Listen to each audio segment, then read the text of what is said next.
Good evening everyone. May mga pag-uusapan tayo kung gaano kahirap ang pagiging single mom. Para sa akin, based on my experience, hindi naman ganon kahirap maging single mom. Parang there's nothing wrong with choosing to be happy single mom instead of maging miserableng girlfriend at miserableng housewife. A happy mother raises a happier children.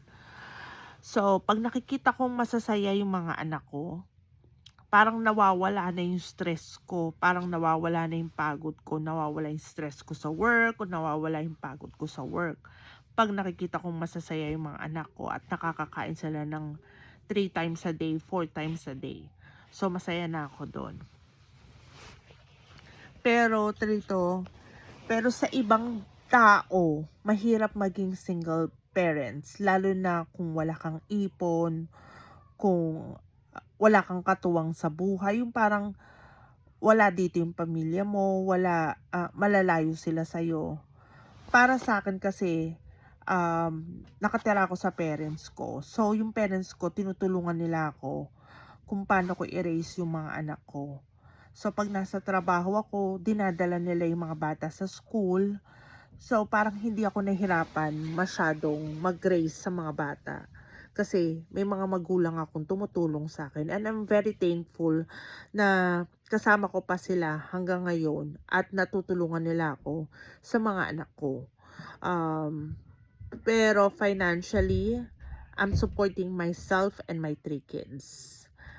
Kaya kung ano yung nakukuha kong sweldo, um, pinagano ko yun, parang binabudget ko yun. Kaya minsan hindi ko sinasama yung mga anak ko sa grocery store kasi nga may mga gusto kasi sila na parang hindi ko naman kayang ibigay.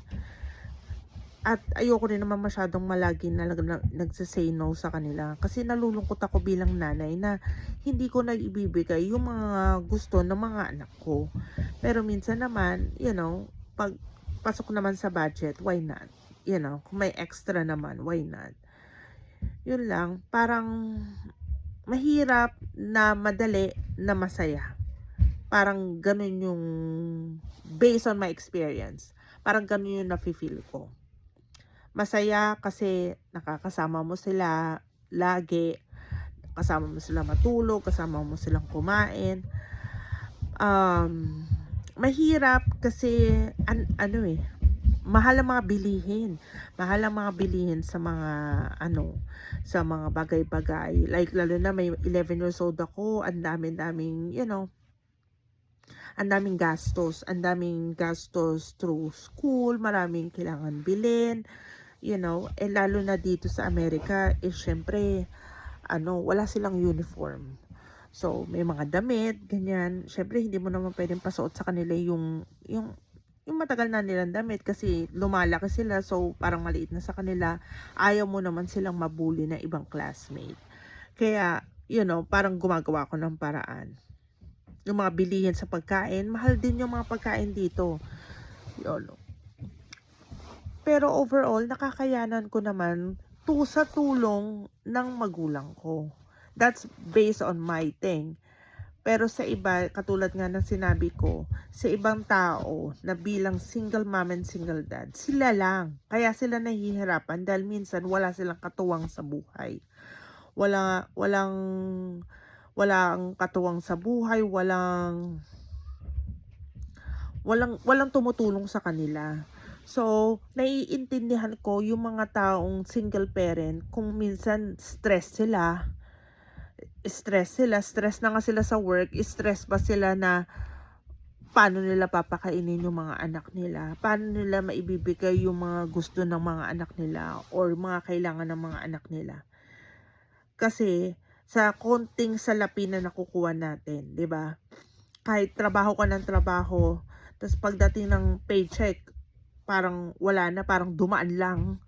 Kasi syempre, kailangan mong bayaran ng bills, kailangan mong bilhin yung mga kailangan ng anak mo.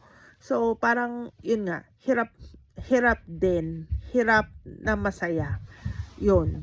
Hirap na masaya yung mga nangyayari. Kaya sa mga single parent dyan, single mom, single dad, saludo ko sa inyo. Sobrang saludo ko kung paano nyo na itataguyod ang pamilya nyo, na itataguyod ang mga anak nyo. Kaya, ang laki ng respeto ko sa mga single parent. Well, thank you. See ya. Bye.